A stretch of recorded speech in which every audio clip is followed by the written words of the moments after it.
5000 வருடம் பாரம்பரியம் கொண்ட இக்கிணற்று நீரை உலகில் வாழும் பெரும்பாலான இஸ்லாமியர்கள் அருந்தாமல் இருந்திருக்க மாட்டார்கள். மெக்காவிற்கு புனித பயணம் செல்லும் பல தேசங்களில் இருந்து வரும் இஸ்லாமியர்கள் இந்த கிணற்று நீரை குறைந்தது 20 லிட்டராவது எடுத்து தனது நாட்டிற்கு கொண்டு செல்லாமல் இருக்க மாட்டார்கள். அப்படிப்பட்ட அற்புதமான ஜம்ஜம் கிணற்றை பற்றி தெரிஞ்சுக்குவோம். சென்ற நூற்றாண்டில் ஒரு முறை ஐரோப்பிய மருத்துவர்கள் சுகாதாரத்திற்காக இந்த கிணற்றினை சுத்தப்படுத்த வேண்டும் என்று சவுதி அரசுக்கு ஆலோசனை கூறினார்கள்.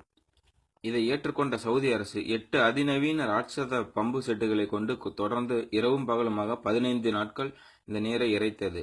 ஆனால் நீரின் அளவு குறையவில்லை. மாறாக நீரின் மட்டம் ஒரு அங்குலம் உயர்ந்து இருந்தது. ஒரு வினாடிக்கு 8000 லிட்டர் என்ற அளவில் தினமும் 691.2 மில்லியன் லிட்டர் தண்ணீரை இடைவெளியின்றி ராட்சத மோட்டார் மூலம் இந்த கிணற்று தண்ணீர் உறிஞ்சப்படுகிறது. நல்ல நீர்வளம் உள்ள ஒரு பெரிய கிணற்றில் உள்ள நீரை ஒரு வருடம் எடுக்கும் அளவு ஒரே நாளில் ஜம்ஜம் கிணற்றில் இருந்து எடுக்கப்படுவதுதான் மிகப்பெரிய அதிசயம்.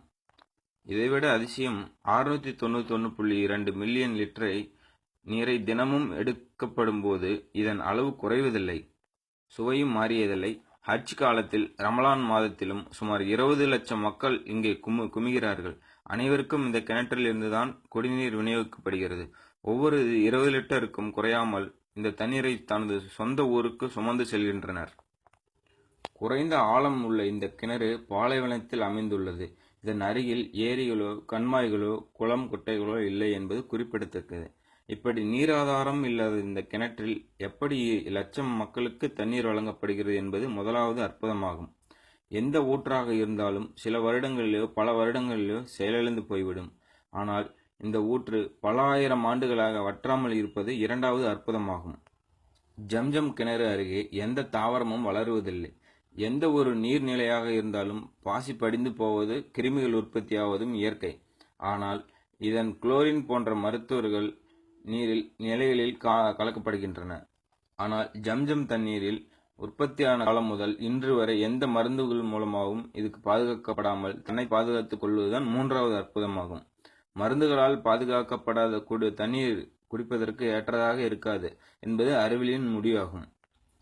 ஆனால் இந்த தண்ணீர் 1971ஆம் ஆண்டு ஐரோப்பிய சோதனை சாலையில் சோதிக்கப்பட்ட பிறகு இது குடிப்பதற்கு மிகவும் ஏற்ற குடிநீர் என்று நிரூபிக்கப்பட்டது.